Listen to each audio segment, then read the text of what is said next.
एक बात बताइए, अगर विश्व गुरु बनाना है तो 100 बाहर की बड़ी बड़ी यूनिवर्सिटी को क्यों इनवाइट कर रहे हैं? ये तो बल्कि जो एजुकेशन है उसको भी नादाद कर रहे हैं, क्योंकि हमारी जो एजुकेशन पॉलिसी ये आई है, ये है सामंतवादी पॉलिसी को लेकर के आ रहे हैं। अभी भी कितने ITI, कितने इंजीनियरिंग, कितने डिप्लोमाधारी, कितने डिग्रीधारी, कितने डॉक्टर्स बेरोजगार घूम रहे हैं। गुजरात में आप गए हैं, वहाँ देखा डेवलपमेंट क्या है, वहाँ की गरीब जनता का हाल क्या है, वहाँ क्या डेवलपमेंट है?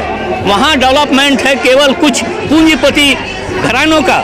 ये पूरे देश में यही चल रहा है कि पूंजीपति घरानों का डेवलपमेंट कर दिया, मतलब इंडिया का डेवलपमेंट कर दिया। गुजरात मॉडल नहीं चाहिए क्या? है जी ना, हमें बिल्कुल नहीं चाहिए। हमें इंडिया का ऐसा मॉडल चाहिए जिसमें सब शिक्षित हों, सबको रोजगार हो। जो आदमी पटरी मजदूर, रेहड़ी मजदूर जो 200 रुपए कमाता है, वो अपने बच्चों को कैसे ऑनलाइन एजुकेशन दे पाएगा? हम यही तो कह रहे हैं कि गरीबों से शिक्षा छीनी जा रही है। क्यों छीनी जा रही है गरीबों से शिक्षा? 5 किलो राशन, तमाम देखिए 5 किलो राशन में आदमी जिंदा रह सकता है, आप खुद सोचिए।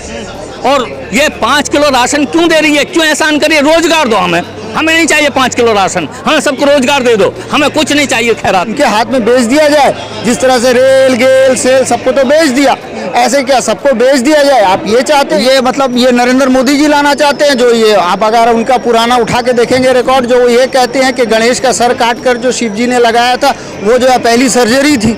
अब इस किस्म का ज्ञान अगर आने लगा देश में तो देश का तो सत्यानाश हो गई। वो गूंगा रखना चाहते हैं, बहरा रखना चाहते हैं और गुलाम, ओवरऑल आप उसको गुलाम, मानसिक गुलाम बना के रखना चाहते हैं। ये उनका मोटो है, जिसके जरिए से EVM के जरिए से EVM को कर मैंने इससे पहले भी आपको कहा है, आप देख सकते हैं, आप जानते भी हैं, EVM जो है गणतंत्र की हत्या है। गणतंत्र की हत्या 2004 में ही हो चुकी है। देखिए, एक तो है प्रचार, जिस ढंग से सरकार प्रचार करती है कि पढ़ेगा इंडिया तो बढ़ेगा इंडिया, लेकिन पढ़ाई से लोगों को, खासतौर से गरीब लोगों को, मेहनतकश लोगों को दूर किया जा रहा है।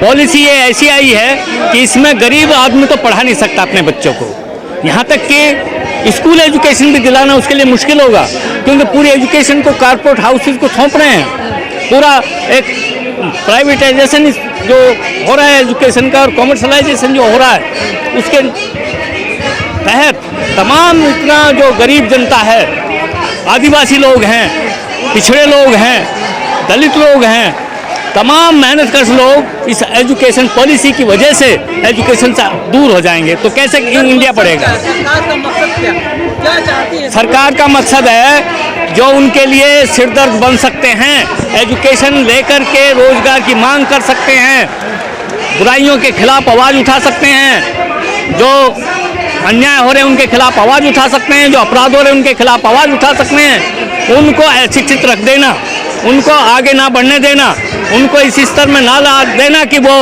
अन्याय उचित और अनुचित में भेद जान सकें और वो आवाज़ कह रहे हैं देश को 2025 तक विश्व गुरु बना दिया जाएगा। NEP को लाकर ये वही कवायद है विश्व गुरु बनाने में। एक बात बताइए, अगर विश्व गुरु बनाना है तो 100 बाहर की बड़ी बड़ी यूनिवर्सिटी को क्यों इनवाइट कर रहे हैं?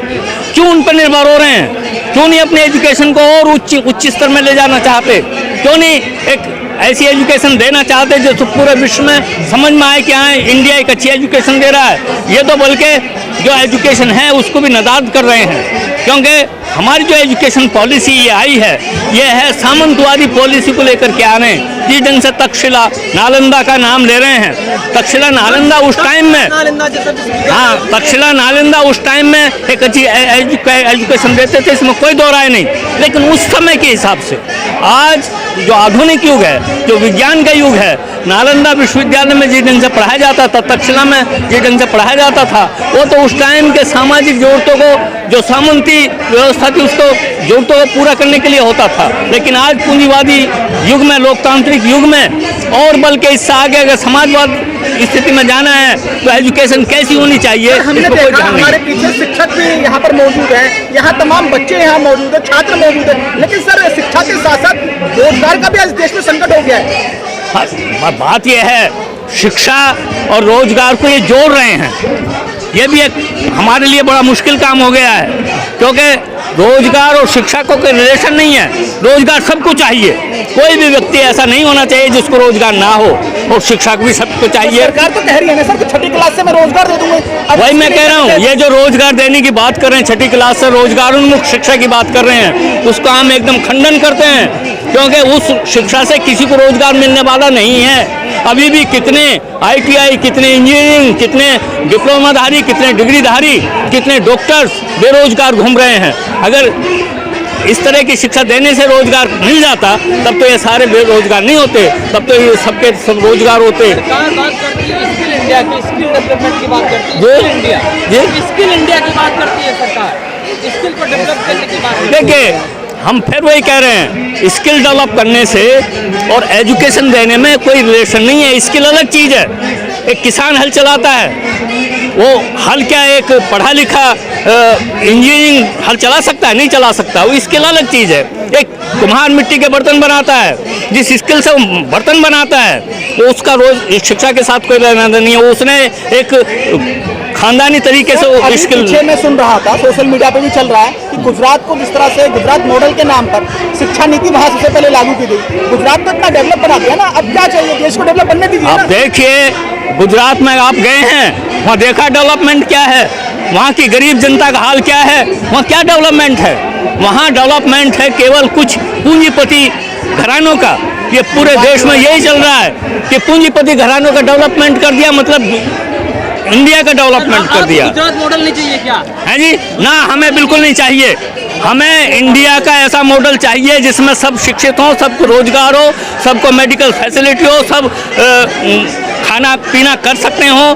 तमाम जनता एक इन जो समस्याओं से जूझ रही है, समस्याओं से मुक्त समाज चाहिए। इस गुजरात मॉडल से देश का कल्याण होगा। गुजरात मॉडल से, हैं? गुजरात मॉडल से ही देश का कल्याण होगा। कैसे होगा, मुझे समझाओ जरा। आप तो इतना दूर तक लोगों से बातचीत करते, बताइए गुजरात मॉडल से कैसे समाधान होगा? कॉर्पोरेट सेक्टर स्थापित किए जाएंगे तो नौकरियां भी आएगी, प्राइवेटेशन में नौकरियां मिलेगी। देखिए इस सिस्टम में अभी रोजगार का बढ़ने का कोई चांस नहीं है। ये पूरी व्यवस्था मान रही है कि इसमें और ज्यादा रोजगार दिया नहीं जा सकता। एक टाइम तक निश्चित रूप से इसने प्रगति की थी, इंडस्ट्री पे इंडस्ट्री लग रही थी, तब रोजगार मिल सकता था। अभी रोजगार मिलना मुश्किल है। एक इंडस्ट्री खुलती है तो 10 बंद हो जाती है। कैसे रोजगार मिलेगा? किस तरह से मिलेगा? हमें समझाइए। पूंजीवाद तो अधिकतम मुनाफे पर आधारित व्यवस्था है।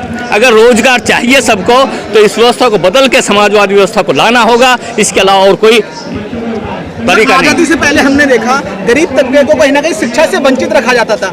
कहीं ना कहीं वही चीजें अब दोबारा रिपीट हो रही है कि ऑनलाइन एजुकेशन से गरीब तबका तो फिर नहीं पढ़ पाएगा ना। जो आदमी पटरी मजदूर, रेहड़ी मजदूर जो 200 रुपए कमाता है, वो अपने बच्चों को कैसे ऑनलाइन एजुकेशन दे पाएगा? हम यही तो कह रहे हैं कि गरीबों से शिक्षा छीनी जा रही है। क्यों छीनी जा रही है गरीबों से शिक्षा?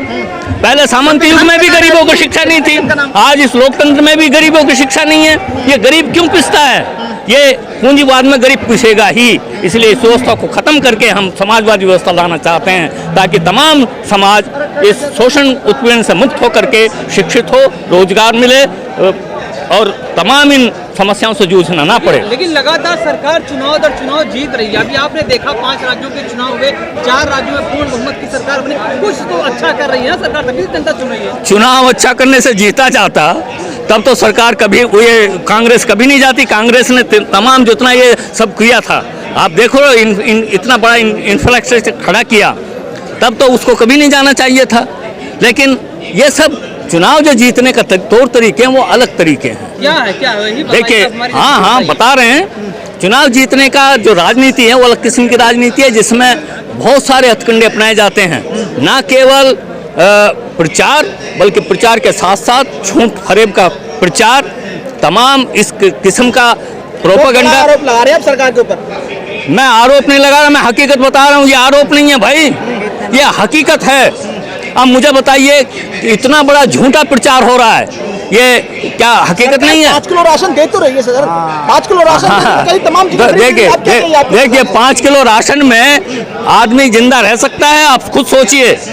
और ये 5 किलो राशन क्यों दे रही है? क्यों एहसान करिए? रोजगार दो हमें नहीं चाहिए 5 किलो राशन, हमें सबको रोजगार दे दो, हमें कुछ नहीं चाहिए खैरात में। हमें रोजगार दो। सर मैं आपसे समझूंगा, गुजरात मॉडल का जिक्र हो रहा है बार बार, एनईपी जब आ रहा था तभी भी गुजरात मॉडल का जिक्र हो रहा था। आपको नहीं लग रहा गुजरात मॉडल इंडिया में स्थापित होने चाहिए? इंडिया बेहतर इंडिया बन जाएगा? नहीं, कैसे बन जाएगा जब गुजरात में हम देखते हैं अंबानी और अडानी, ये दो ही का ही वहाँ विकास हो रहा है, ये दो ही कंपनियां बढ़ रही हैं। बाकी जितनी स्मॉल स्केल इंडस्ट्रीज थी और जितने भी किसान थे या जो भी एग्रीकल्चर कल्चर जो भारत का कहलाता है कि भारत एक कृषि प्रधान देश है, वो सब वहाँ पे चौपट हो गया। केवल अडानी और अंबानी ये दो ही जो है पूंजीपति वहाँ बढ़ते जा रहे हैं और पूरे भारत पर आप कब्जा, आप क्या चाहते हैं गुजरात मॉडल को पूरे भारत पर पूरे उनके हाथ में बेच दिया जाए।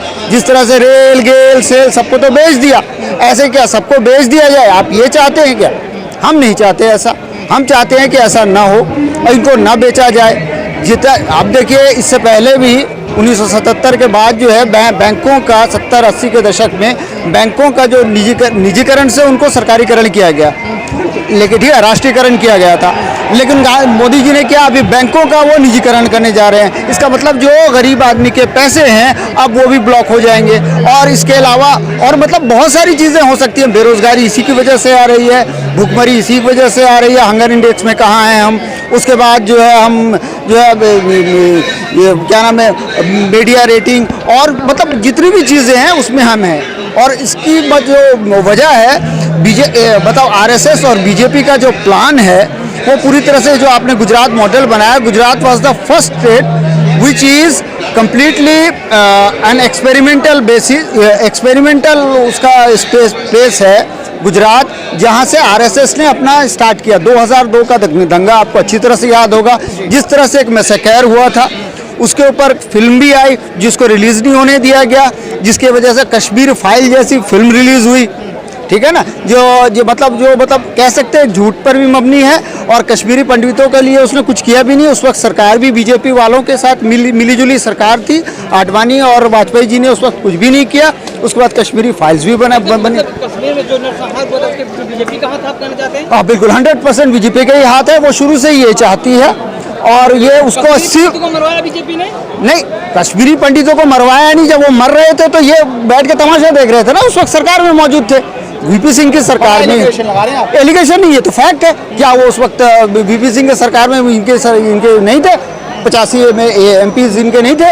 उसमें लालकृष्ण आडवाणी, अटल बिहारी वाजपेयी नहीं थे? वो यहाँ पर बैठ के वो राम मंदिर का मंडल के अगेंस्ट में कमंडल ला रहे थे। वो ये तमाशा तो कर रहे थे, वहाँ पर वो नहीं कर सकते थे। लेकिन न्यू एजुकेशन पॉलिसी के लिए आप यहाँ पे बैठे हुए, न्यू एजुकेशन पॉलिसी जो सरकार लाना चाहती है, इस न्यू एजुकेशन नेप के जरिए देश में एक शिक्षा की क्रांति लाना चाहती है। हाँ, तो शिक्षा की क्रांति हमने तो देश को विश्वगुरु बनाना चाहती है। हाँ, तो जैसे ये मतलब ये नरेंद्र मोदी जी लाना चाहते हैं, जो ये आप अगर उनका पुराना उठा के देखेंगे रिकॉर्ड, जो ये कहते हैं कि गणेश का सर काट कर जो शिव जी ने लगाया था वो जो है पहली सर्जरी थी। अब इस किस्म का ज्ञान अगर आने लगा देश में तो देश का तो सत्यानाश हो गई। तो ये देश को सत्यानाश करने के इसमें है। और ऑनलाइन एजुकेशन से गरीबों का पूरी तरह से, अभी जैसा कि हमारे पिछले इसने बताया भी, ग्रीवर जी ने बताया भी कि न्यू एजुकेशन पॉलिसी के साथ जो है उसको लाकर वो जो है शिक्षा को पूरी तरह से गरीबों के हाथ से छीन लेना चाहते हैं, लोगों को शिक्षित बना देना चाहते हैं। क्लास से बच्चे को स्किल सिखाई जाएगी, तमाम अच्छी चीजें नहीं मजदूर वही मजदूर से स्किल उसको चीज को मना कर। हाँ, वही मैं कह रहा हूँ, गुलाम और मजदूर बनाने का प्लान है ना। वो आगे चल के सवाल ना कर सके। शिक्षित अगर होगा तो सवाल करेगा। उनको सवालों से नफरत है, क्योंकि जो ब्राह्मणवाद है भारत का उसको सिर्फ सवालों से नफरत है। जो सवाल कर दे वही उनके लिए नुकसान। वो कहते हैं सुनो करो मत, मतलब जो हम कहते हैं वो मान लो, तुम सवाल मत करो। लोगों को गूंगा रखना चाहते हैं। जी बिल्कुल, लोग गूंगा रखना चाहते हैं, बहरा रखना चाहते हैं और गुलाम, ओवरऑल आप उसको गुलाम, मानसिक गुलाम बना के रखना चाहते हैं। ये उनका मोटो है।